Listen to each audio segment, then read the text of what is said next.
We're talking Silver State IDPA today, and this is Can We Chat? This podcast has been made possible by our sponsors, CA-IDPAshooters, responsible training for the competitive-minded, and Fast Path Firearms Training, because safety is no accident.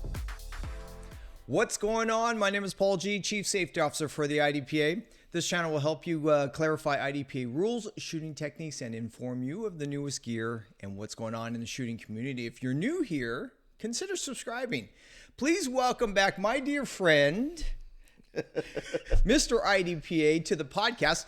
Fresh back from Las Vegas, Derek Zavada. Very nice to see you. Yeah, Thank you very much for coming. Yeah, thanks for having me back on. This time, I think we actually get to talk about shooting for once, which is going to be good. Yeah, you actually entered as a competitor. Yeah, I actually shot as a competitor for once and stayed a competitor. I tried to stay out of anything, which was great. And I was actually lucky enough to actually win. Master. Congratulations. I shot ESP and also took the division championship as well. Wow. We're talking about the 2024 Silver State IDPA Championships in Las Vegas. Derek and Katie. And my wife even came out and So shot both it too. of them showed up. I was so excited to see them. So we had to include them on the other videos, as you probably already seen. And so we had a good time. So what do you think? Was it too hot? So no, actually, I did not think it was too hot, which is what we went there prepared for it to be hot. Right. And it was funny looking at the temperature. By the time the match is over, is when it started to ramp up.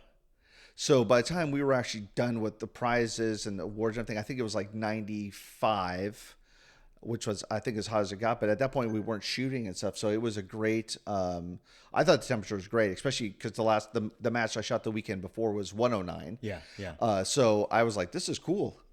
So before the match, what exactly is there a favorite thing that you like to do in Vegas? Do you like gambling? No. Okay. You lie. Funny enough, half of my family lives in Vegas, so it's from Vegas. Oh, that makes So my a lot of uncle, sense. aunt, Okay. cousins live in Vegas. So I've actually been going to Vegas my whole life. Okay. But I normally, a lot of them live out in Henderson. Okay. So, the old joke is you cut off before you get the strip and you head down. South Vegas. South Vegas, yeah. Right. Yeah. And, the industry I'm in, I go there twice a year for conferences. There's either, I go to like the NAB, which is National Broadcast Association and stuff. And then sometimes I also go to SHOT Show, obviously. So those are the only times I really go there unless there's a match. Now, Right. The one thing I really like about this particular match is it's on the north side of Vegas. So you kind of, same thing, you get on right out of the airport. It's for us, it's great. I mean, it's literally 40 minutes on a plane and then 30 minutes in a car. It is becoming very populated. Yes, but it's away from the strip part, so you get a nice hotel room there, and you're not really in that hustle and bustle of traffic of the strip and the tourism. So it's nice for the competitors, I think. At least, Did you even visit the strip? No. I heard they had like multiple things going on out there. That actually shut the strip the down. Raiders game was going on. Okay. As well. So the Raiders Steelers were playing. So our flight out was nothing but Raiders fans, and it was fun because it was just a group of people having a great time, and they were super rowdy. And You mean sober Raider fans, or? well, they were sober on the plane. I don't think when they got off the plane they were, because I think they were going straight to. Were they in costumes?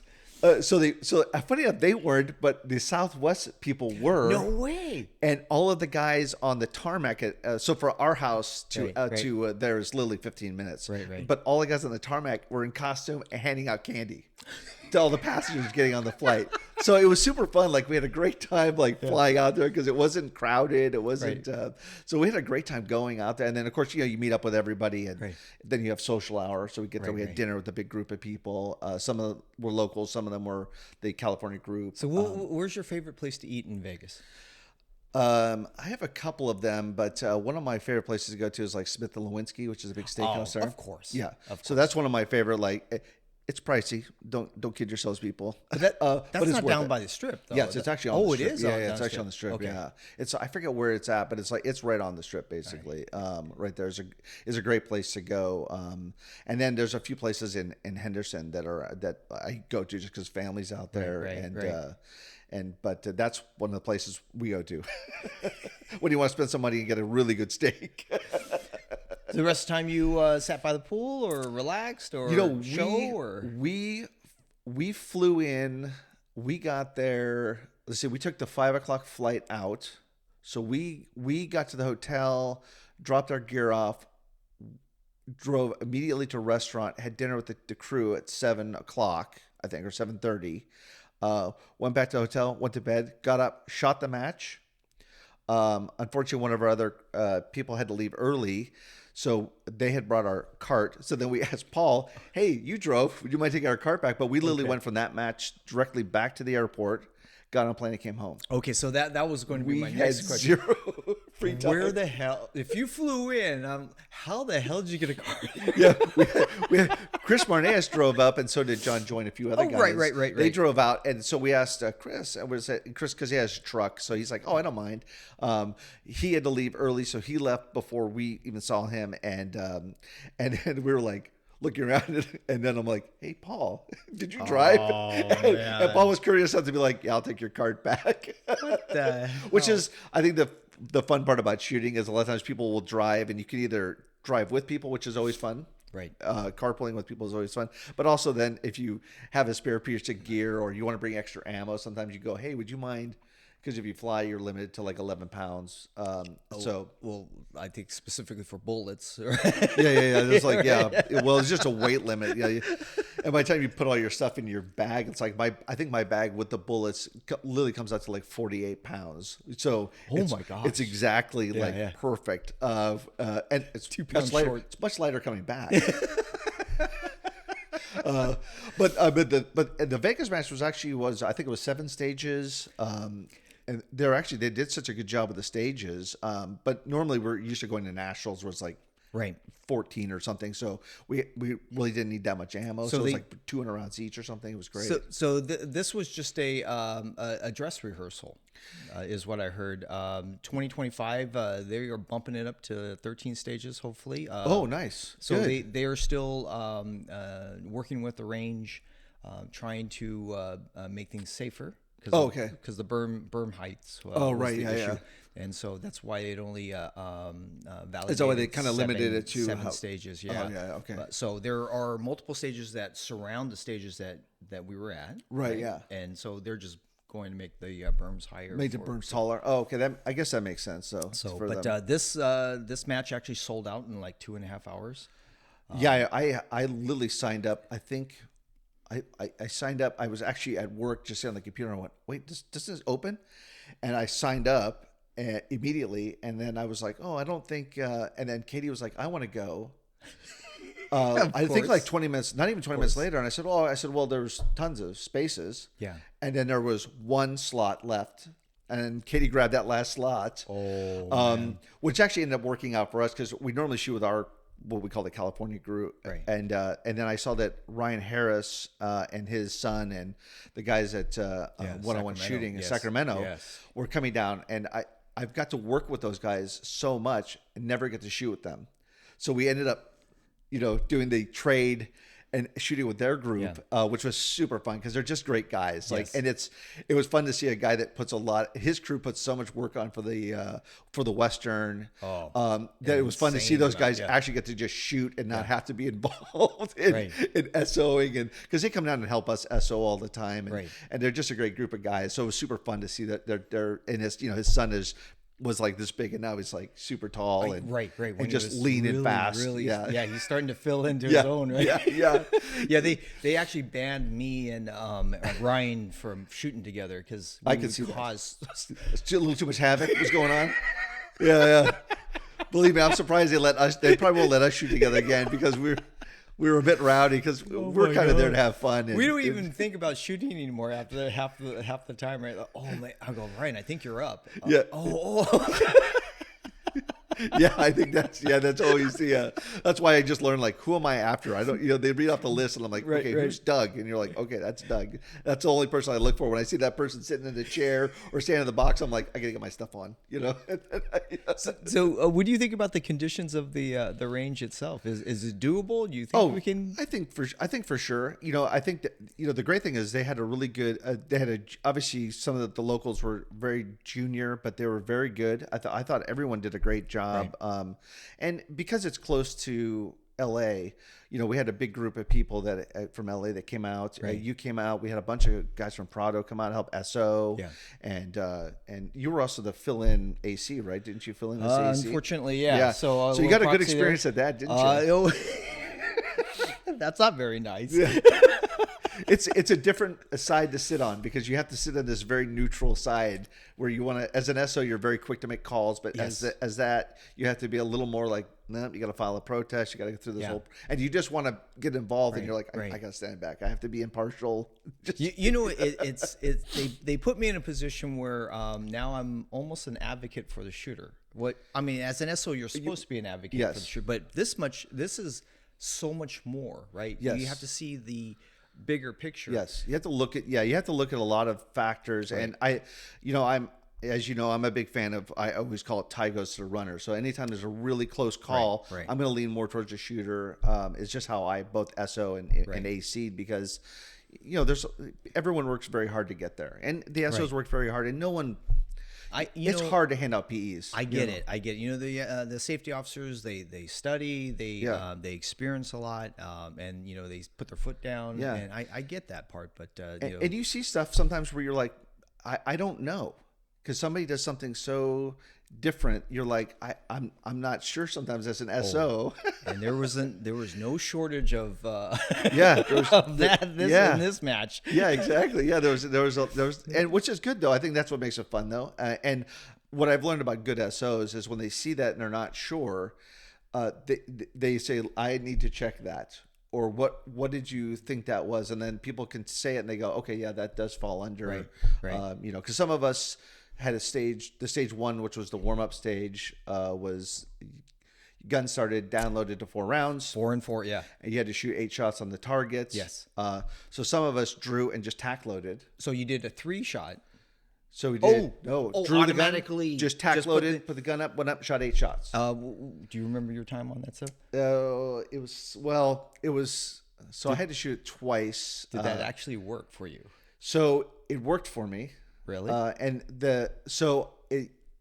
give you the practice times. So what? Because I can tell you when I practice times, it was like a 470. If I shot 3, and then did a speed reload and then shot 5, it was it was a medium 5 if I tack loaded. Yes. But I was no points down. Because once I got the sight picture, I never broke it. Yes. So the strategy was just get that sight picture. You got to do a reload anyways, but once you get the good sight picture, you just kind of let the gun rip, and you end up with a 5. But then the second time around, I said, you know what? I'm just going to try doing it 4, reload 4, and I ended up being like 4 points down. And I was like, yep, the other way was better. Because once I broke the sight picture, came back up, I felt rushed. And I ended up shooting like just along the outside edge. But there were we have footage of that. Let's go ahead and take a look at him shooting the warm-up stage. Are you ready? Stand by.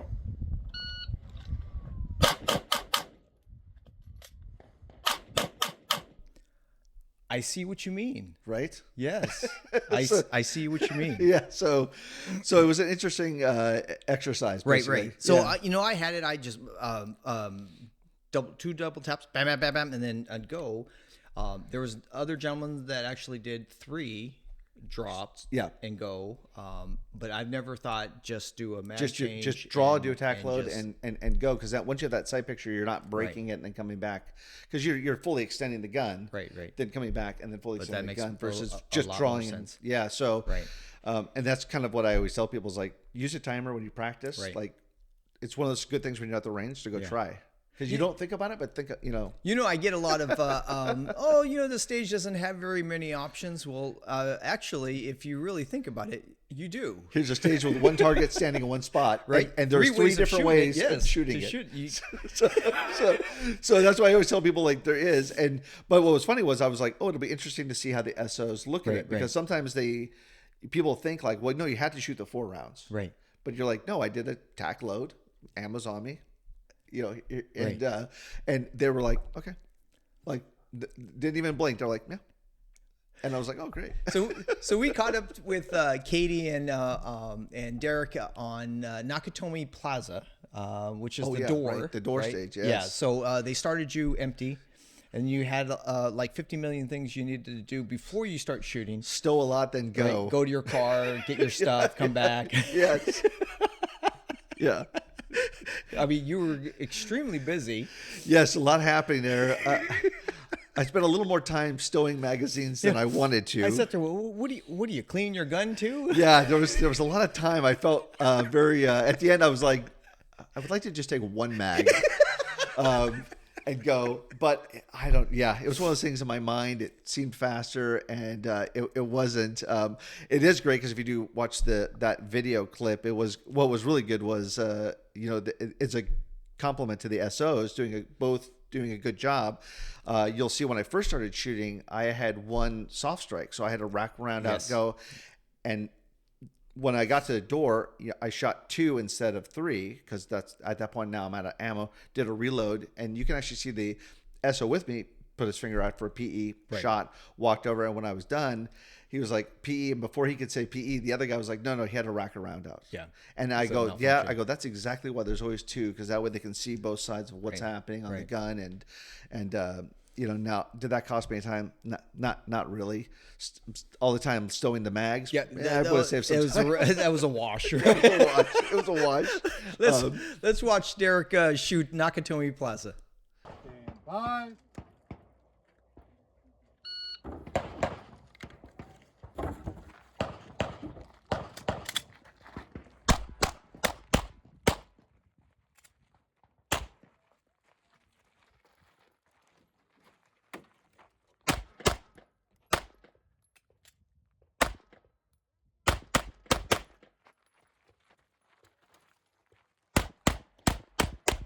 Oh my gosh, I think I could have took a nap. I know. Keeps me up at night. Stages like that, you're like, but it's a great, I think if you look at all the stages, one of the things I liked about them was they're kind of short as far as like size. There's no crazy, but they did a great job with the space. So there's still a lot of movement, right? Because they did a lot of making you zig and go behind walls, which I thought was great. Like it was such a good stage. So Chad had a lot of movement, and so I was pacing off, and they were always coming up one stride or one step short. Oh, really? Oh, great. And I went, no kidding. He goes, I paced it off myself. And I'm like, you specifically are doing this. Yeah. Oh, yeah. It was, but it made it fun. And that particular stage too, the door one of the things I really liked was they had it so it would just lock open. So once you flinged it open, they had a really strong magnet, so it wasn't going to come back and whack you. Unless you're like really tall, but we don't have to worry about. We don't have to worry about it. My wife had to worry about it. If you watch her, she's like, you got to duck. Well, she's like shooting super slow through it because she was all like in a weird position. It was pretty funny when you watch her shoot because she's almost like, I go, is this precision? What's going on out there? Because she was like, pop, next target. I'm like, well, what are you doing? And she was like, I got myself in a weird like. But that swinger was irritating. Oh, that's right. Oh yeah, we had so many. I don't know how many hits were on that swinger, but I guarantee you there was a lot. Oh no, of hits. I hit it. There's probably 5 people in most accurate because everybody else probably hit that. So I think it was like if it was only 3 targets, I think that would have been doable. But 4 really confused me. You had to. It was just. It's actually a funny the way that stage designed. I think if people could look at the design, Paul, because he also had the fault line in the center of the door jamb. So if you were kind of left-handed, right, which is what I really liked. If you're left-handed, it made more sense for you to open the door on the other side, and then shoot from left to right. But if you're right-handed, it just made more sense to go. But it was interesting because they're all in the same plane, and that thing was swinging. Even I got there and was like, "What target am I supposed to shoot?" And I do this a long time, and I was like, wait, what am I supposed to shoot? So the fault line was my thing. I apologize. Oh for no, that. it was a great concept, man, because it really made you think when you got to that Right, position. right. Like, what am I doing? Right. So it was originally on the left side, and I'm like, well, I mean, not only is it unsafe, but you're really knocking out all the right-handed shooters, right? Right. Yeah. So I sat there and I'm like, oh, you got to give everybody involved, right? So I try to make it equitable. Yeah.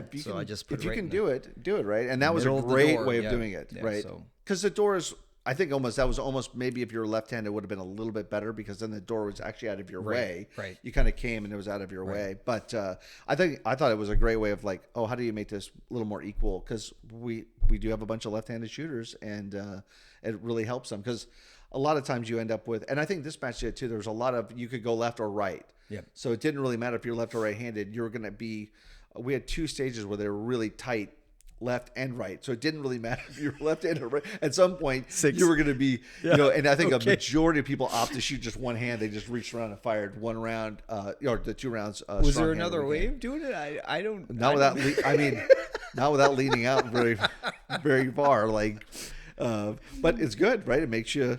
Well, the first time I saw that, I sat there and I go, Chad, you know, Yeah. he sat there and goes, But it was a perfect mirror the way because you started in the middle and you could go left, right, and it was a mirror of how you have a wanted to choice. shoot Yes. it. And Do you it's- want to go that way? You want to go this what way? benefit? Yeah, what benefits you? Like what makes you feel if you're better going this way or Yeah. that way? You had that choice, which is what I always like in stages. I love when there's a little bit of choice and a little bit of decision making. There was a lot of choice there. There was a lot. Pretty much all the stages had enough choices where you could sink your own battleship. Like. I was the most points down I've been in a long time. I was laughing because it was just, the targets were just at that right distance with enough non-threats that you would push it and you'd be, I was like 6 points down on stage. I'm like, what are you talking about? Like, I'm normally 6 points down in a match. Like, and at one stage I was like, wow, I gotta try and dial it back.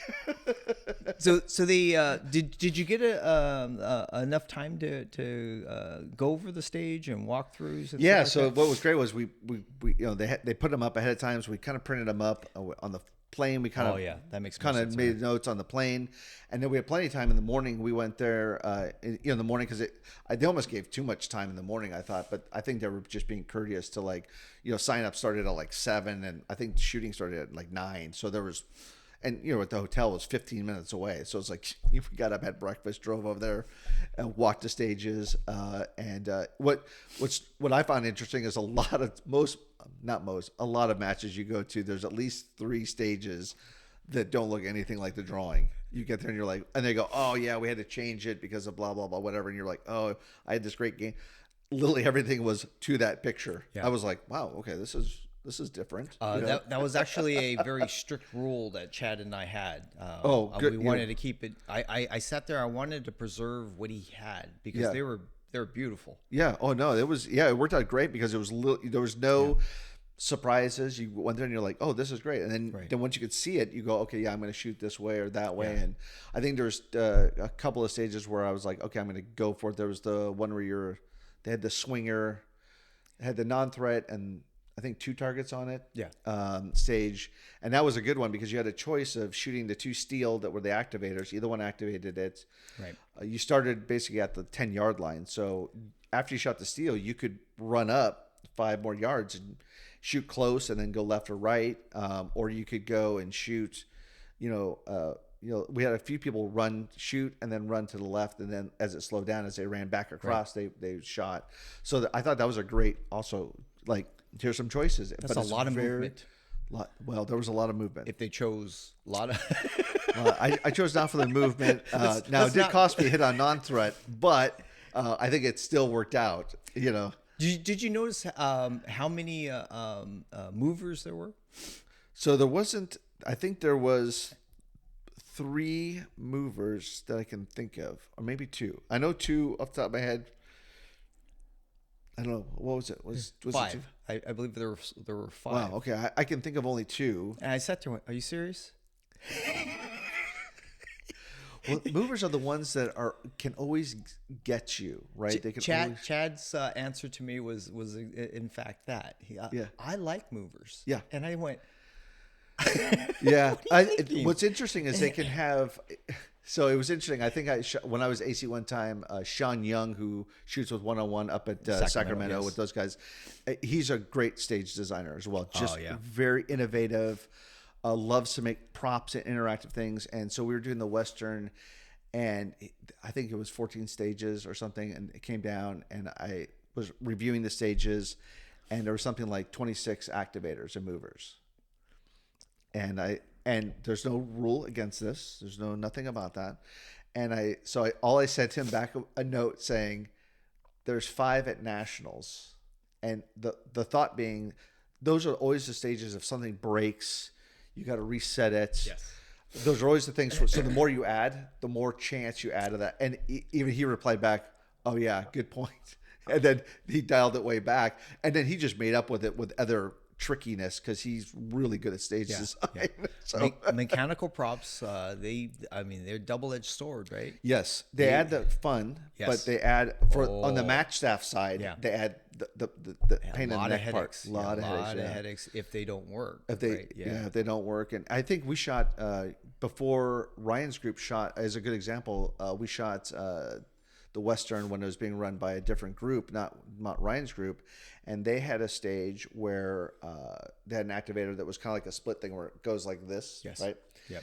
And so we get up and shoot it, and you could barely, like, it would kind of, if there's a non-threat, and you could barely get the 0, and I'm like, wow, and so the person in front of us shoots it, and then the next person shoots it, and it barely moves, and they go, oh, and then they realize, like, oh, the sticks are really shut up, so they replace the sticks, they go through the whole thing.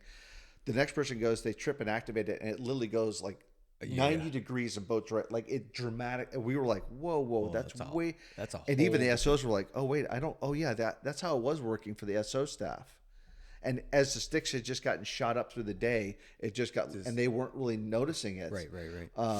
And so that created a huge, and so that's why stuff like that no one really sometimes even thinks about. Oh, no, you get that thing thrown But you, out. if you're in a match, and I heard it at that match as well, you hear on the radio every now and then, you hear, somebody with the toolkit come to because the cable got shot or something like that happened. So, but they do add a lot of fun, especially swingers. They do. And I think swingers are great because they typically are pretty straightforward. If you set them up and you watch them, you go, okay, great.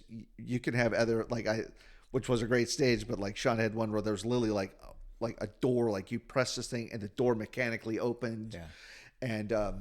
And they had a few times where it opened slowly, but the SOs would stop you and reshoot you. But it was a fun stage because it was something you don't see. You get to come up and hit an activator, and it was like Star Trek, like the door opened. Right. And so I think those were always great stages. So Chad was either brilliant, a genius, or he just got real lucky with all that because he had a lot of moving parts, and I would have to say that they didn't cause any problems. I think we finished probably 30 minutes earlier than I thought we would. So the pace was really fast, right? Yeah, well, I think that's once again the SO staff did a really good job of when we got up there. It was like, is everybody with you? Here's the briefing. Here's your walkthrough. Let's go. Yeah. Like there was normally a lot of times, sometimes you get into a lot of chit chat and there's a little but they were very like, here's the stage description. Your time starts. If you have questions, ask them now. They weren't. That was part of your time. And if there was any questions, you better get it done because they were like, we're getting and here's the order and let's get going, which was great because it made the match really go quickly and felt like I felt like we were constantly shooting because it was like we'd shoot and go to the next stage and shoot and go to the next stage and I'm like man, I want to get our club match started like this sometimes, because sometimes you get so chatty. Well, so Chad put down 3 SOs per bay. Yes, which was crazy for tier 2. And that didn't even include the CSO, which was roaming. Right? Yes. So they were taking care of. Because you had one CSO for 2 bays, right? Is that how it was? Yeah. Because I remember looking at that, going like, oh wow, there's a CSO for everything. So it was like there was always. Which was great because I think having that extra SO person was really good at like they would set the activators, which I think is what made that go fast, because they just knew how to do it. They would just go do it, and it was set right. And I think that's what prevents a lot of issues, is when you have the shooters do it, sometimes they're not sure and they'll do something weird, versus someone that's really what the one SO on our stage was always doing. He's like, no, I'll do it, and he would just set it. And I don't think we did not have an issue that I could recall with any of the activators. And like I said, it's funny you say there's 5. Yeah. In my mind, I only remember 2. They're different. So I have a reactive Well, I mean, swingers, anything. I really remember 2. I remember the stomp box one. And then I remember the one where we had the there's 3. Yeah, I can remember. The other 2, I don't know. They're all over the place. All over the place. All I know is I definitely am going to practice them, because I definitely shot a non-thread on them, but they had that one was a pretty fast swinger. Right. So it made it challenging. So as a competitor, what type of shooters did you actually shoot with? So we actually had a great squad, I thought, because we had a good group of I think we had 2 ladies in our squad. Oh, very cool. And one was shooting carry optics, one was shooting SSP. We had a group, which was a large group, carry optics. We had carry optics. We had SSP and then ESP.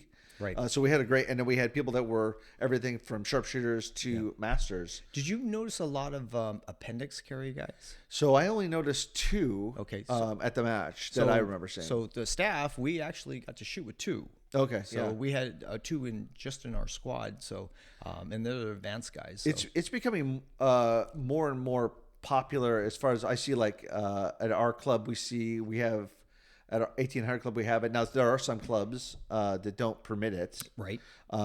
That's why I think sometimes you don't see it, but at other matches you see a lot of appendix. If you practice and you're good, it's pretty fast. Very fast. So I just worry about I was worried about where they get the reloads from, right? Right. Yes. And so if your shirt has to cover it, right? Yeah, it has to cover it. And then you pull it. So when you initially pull it, does that show everything, and then you don't have to get pretty much shows everything once they pull it. And if it goes back behind, from an SO point of view, I don't know what the official rule would be, but from an SO's point of view, the minute you draw your gun and start shooting it, yes, if your magazines are showing, that's the least of what someone's gonna be worried about. No, that. So I look at it from that perspective. Right. As the minute someone's now shooting a firearm, you're not gonna be like, that guy's got a spare mag I can see. He has 2 mags on his. So I think if it, if you pull your shirt and if it falls behind, which I actually haven't seen that, because a lot of the people that shoot it tend to wear kind of very loose shirts. Right. And the fact that they can reload as fast as they do, to me it looks like it bunches up, but the guys I've shot with are really fast. I've seen a few guys came up with appendix carry, and I didn't even see it on them. Yeah. And I'm like, wow, that is really, really good. Well, yeah. I mean, one of the guys that used to shoot up in Sacramento, he shoots on Brett now, he carries it, and he's carrying a full size Beretta with a dot, and you cannot tell that he's carrying a gun. So it's a full size gun on him. So I know is that most of these guys are all carry optic guys, right? Yes. Is that all you saw? That's all I saw. Yeah. Okay. Appendix was carry optics, and carry optics. So, but in all they fairness, only need 1 mag, right? Correct. Yeah. But in fairness, the entire, what was that match? 60% was carry optics. Okay. All right. I think most matches now you see are a huge part. It's funny enough, I normally shoot carry optics as well, but I saw so many carry optics people, I felt bad for the match. So I'm like, I'll just shoot ESP. I'll take the dot off my gun and shoot. Yeah, that was so nice of you. Well, I just was like, we got to try and balance. I felt like I was like, and then of course I was like, man, my vision's not as good as it used to be. I better go practice with irons. Oh, so I'm having issues with that as well, right?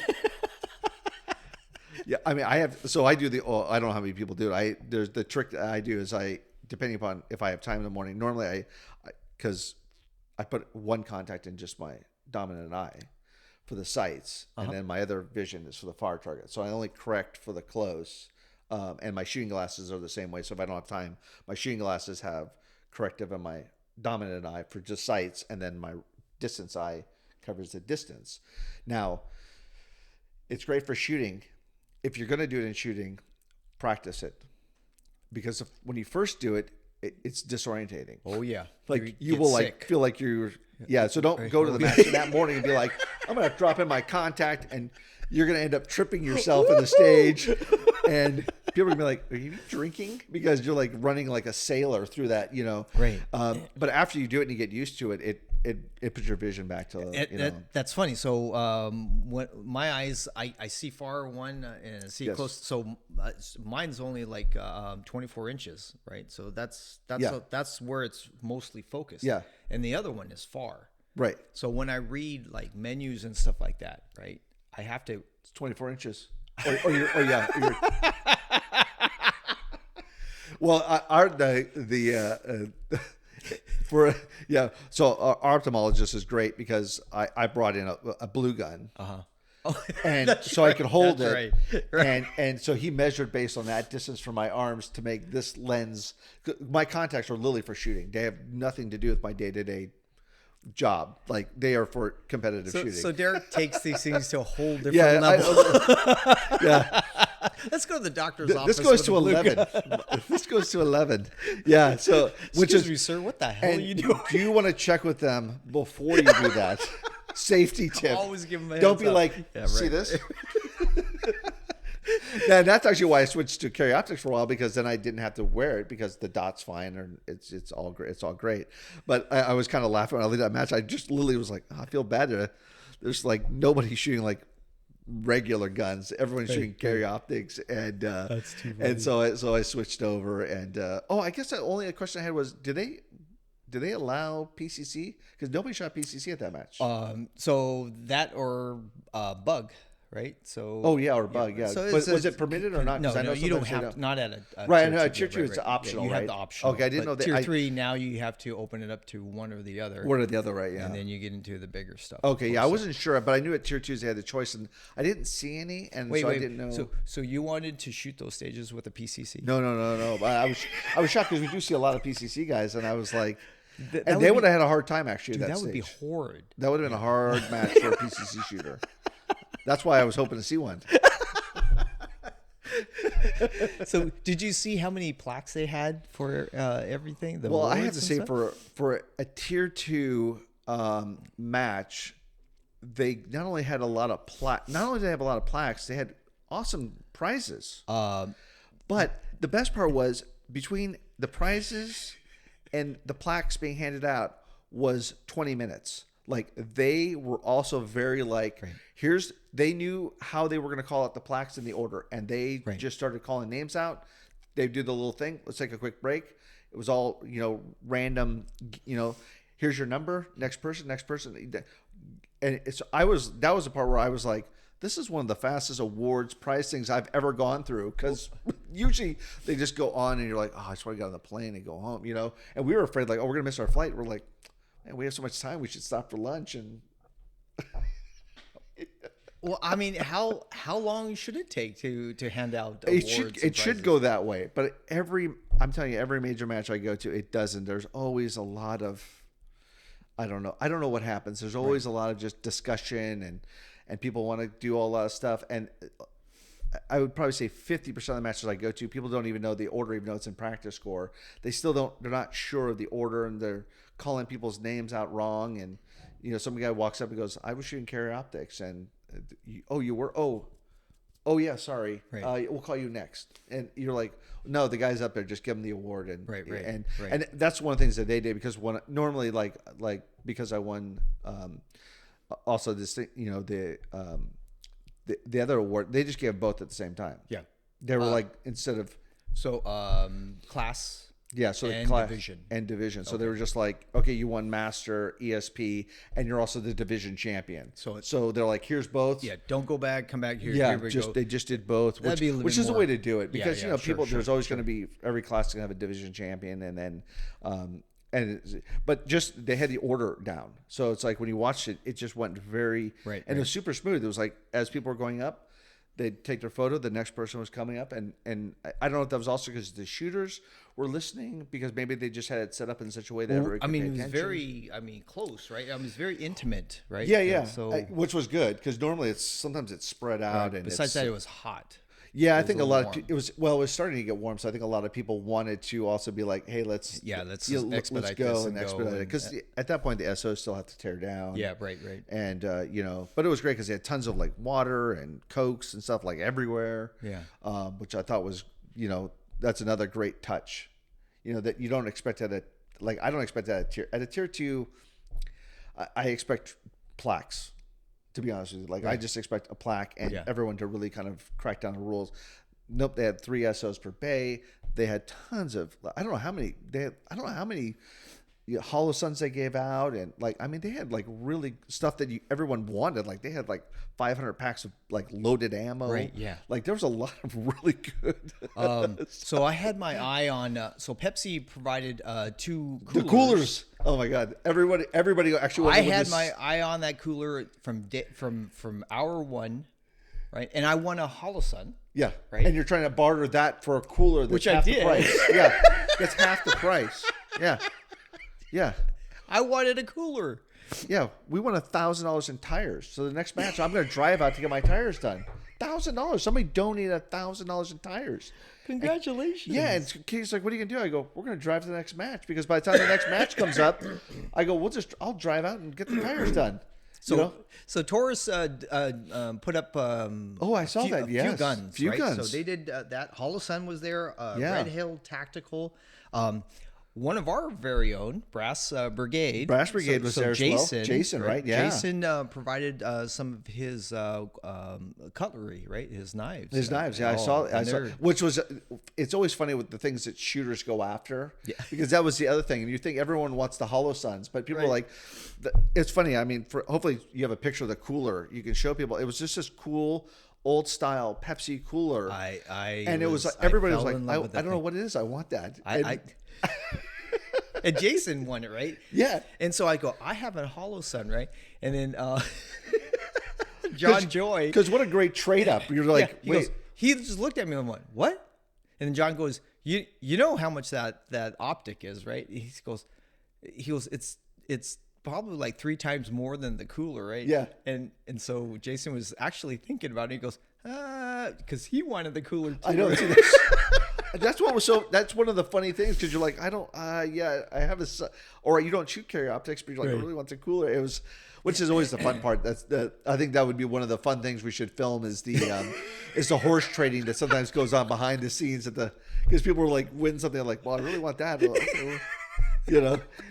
but yeah, the knives. Oh, that was the one I was like, when they were calling out the numbers, I'm like, Are you serious? oh yeah, that's because they're so great, and you're just like, How many knives do you actually own? No, actually, not that many. Oh, Funny are you enough, serious? yeah, not that many. Funny enough, and now, in all fairness, if you look on my actual records, there's probably a handful of knives that I own that are exactly the same make and model that I've left at many airports. So now I've been banned from even having a knife near me before we travel. And so I finally actually cracked down and kind of bought a cheaper knife that I now carry as a cheaper knife, even though I'm like, I'm really kind of a big fan of the blade techs. Right. And, but I was like, well, I can't, my wife's getting mad at $100 a whack. Starting to leave those at, and it wasn't LA. It was always like, we'd be in New Mexico. You come back, you're like, oh. So Jason at Brass Brigade makes these Art Deco type of knives. I mean, the quality is just insane. Oh yeah, you got to show a picture of one. I actually purchased one of his first ones, which I got it for like $400, right? Okay, yeah. And I gave it away as a wedding present. This thing was so nice, and it's funny because he sat there and he goes, "Hey, I'd like to help out Chad, in Vegas, right?" So he gave me 3 knives, right? Oh wow! And he said, "Can you give these to him?" Right. And I'm like, were you serious? How the hell am I going to get it to? Yeah. And so how am I going to give these away? First of all, it's like, I'm going to keep them. I'm going to keep one of these. Yeah. So I was like, Jason only gave me 1 knife. I don't know. Yeah. For $400, it's a great price. Even one's a great price. Even Chad was going, yeah, I'm going to keep a count. I want to see 3 people holding that knife. I'm gonna get an email from 3 people saying, "Hey, thank you." But thank you so much, Jason, for that. Oh, yeah, and they're you great made a knives. Huge splash. People Yeah. just love your stuff. Hopefully, Yeah. you continue on with that. Yeah, they're great. Yeah, it's funny. It's funny the things people like, and that's the other thing I think with firearms. People like knives for whatever reason. I think it's the same thing. You think they're simple, but when you watch people make them, they're hard. They're hard to make good ones. It's not a simple process. No, it's an art form. Yeah, right? and there's a lot of hand work that I've watched those guys go through, and I'm always shocked when I actually watch guys make, because you go, $300, $400 for a knife, and then you watch someone make one, and you go, oh no, this was. He had so he actually made one of the limited edition ones that actually used parts of a circuit board, right, for the handle. for the handle. Yeah. Okay, And that's I went- awesome. I sat there and went, okay, so I never thought about doing that, Yeah. right? But it was all laminated, and I was like, wow, that's breathtaking. Yeah, we did. We had Benchmade gave us a whole bunch of knives when I was running the Ruger Rimfire series, and we took those knives and we laser etched on them the things, and those were the trophies. So the knives were the Wow. trophies. Nice. And it was actually one of the things we got later. People all commented saying that was one of the best trophies, because you basically end up with this like $300 Benchmade knife as well. And and they were super awesome, because it was funny, because when they like gave us all these knives, we were like chatting with the guy, and he was like, okay, well, what are you guys exactly doing? And we told him, and then they were like, oh, we'll laser etch them for you. Oh wow. So they also laser. So I've been a huge fan, and I buy tons of their knives now, and just because Very cool. they were so good to the community that I'm like, okay, you have me, because they're so, So I don't really feel too bad sometimes when I buy a $150, $200 Benchmade knife, and I leave it at the airport, But yeah, check your pockets for more than just loose bullets. So the strangest thing that you've experienced during this trip was what? Oh, the strangest thing with this trip. So This is Vegas, baby. So it's not going to sound strange, but it's strange for Vegas. Okay. The strangest thing, funny enough, was the price of our hotel room. Oh my gosh. So we stayed at Hampton Inn, north side of Vegas. My favorite. Not a casino. That Not was- a thing. Not a thing. Whatever. Just taxes, shipping, licensing, being there to say hi to them. $345 out the door per night. Wait. And I was like, this is is Vegas. This wasn't a suite. There was no jacuzzi in our room. Is this a freaking timeshare? Yeah, I was. Did you Katie- just buy a timeshare? Katie checked out, and she was like, I beg your pardon? "This we could have gone and stayed at the Wynn for $400 a night." And I don't know if it was because the football game was in town, or we kind of booked last minute. Yes. No. That was just, for me, that was just because I go to Vegas all the time, and I spend $120 a night for like a really nice room. But on the strip, $345. it's $345 after. Please tell me that included buffet and drinks. Well, and we stuff. got breakfast out of that, but that was all we got out of that. Like it was, we ended up laughing because it was just one of those things where you're like, because when you go to Vegas all the time and you literally spend $100 for a room, you really don't think about rooms, especially being not on the strip. Whatever was going on that weekend or whatever was happening, it was crazy. Oh my gosh. That to me was the craziest thing. Other than that, I have to say, That we had is- such a good trip. That It is was so much fun. bizarre. Yeah.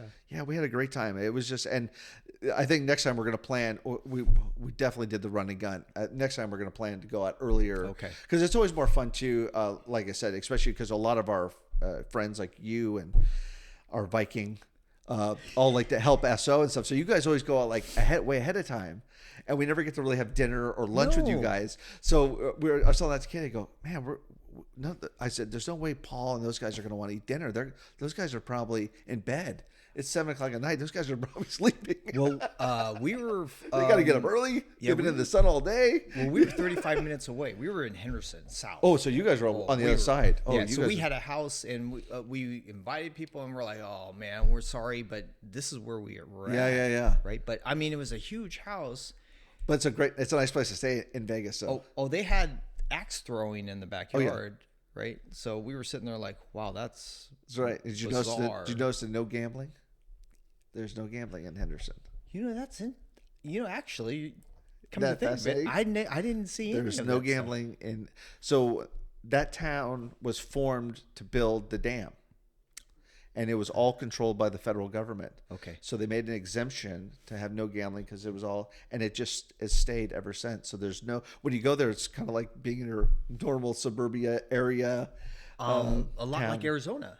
Right? Yeah. So Now there is. I wish you guys were there because there's a park on the north side. If you go to that park at sunset, all the bighorn sheep come down, and you can sit there, and they all come around you, and it's pretty neat. Right, so it's that's pretty neat. So my wife went there. Oh, did she? Right? Yeah. Yeah. She brought the dogs. She took there. She told us all about it. She goes, I got there and there was a big sign that says, "No dogs." Yes. And so I had to turn around and I went, Yeah, because the bighorn sheep will get spooked by the dogs, Yeah. and they're highly protected. As I don't know if a lot of people know, they're highly protected. So, but my uncle was a big wildlife photographer, and they used to hike. Wow.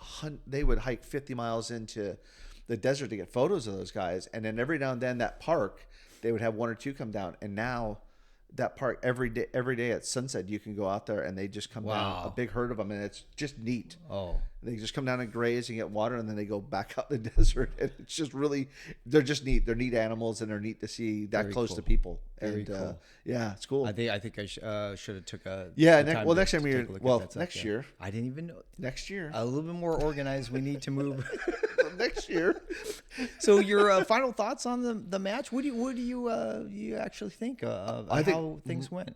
My final thoughts are: can't wait till next year. Oh, Is my that's all. like I said, it's funny. You sometimes you like to come up for the criticism, and I shoot a lot of matches, and you can criticize anything, right? Right. For people watching the show, if you don't compete, one of the things as people that run matches always will tell you in the end, you can give out gold bricks as prizes, and somebody will complain that it's heavy. Right. So there's no matter how Right. I really don't. I think it's going to be next year. I thought they did a great job. I thought the staff everybody was super kind, courteous. Everybody was there to make sure everybody was having a good time. Everything ran on time. I think the only criticism I give is they didn't have any food. Now the match ended super early, Right. so I could see why. But sometimes food at the end makes it lag. But it also does allow everybody to have a meal together. Yeah. But I joked and told Katie, I go, they should just plan like a dinner beforehand or something where it's just at a big park and you have a big pizza party for everybody or something. Because to me, at the end of the match, it's a lot of people, especially the SOs, have just been there for 3 or 4 days, and they kind of want to go. I love those guys. You know. and And as a competitor, I roll in. I'm like, woo, it's a Right, party. right. And you guys, everyone's sunburned and tired, and the fact that the SOs can still smile, be cheerful and happy, and I know right. that they've been in that sun for 3 Right. days, setting up, fixing. Right.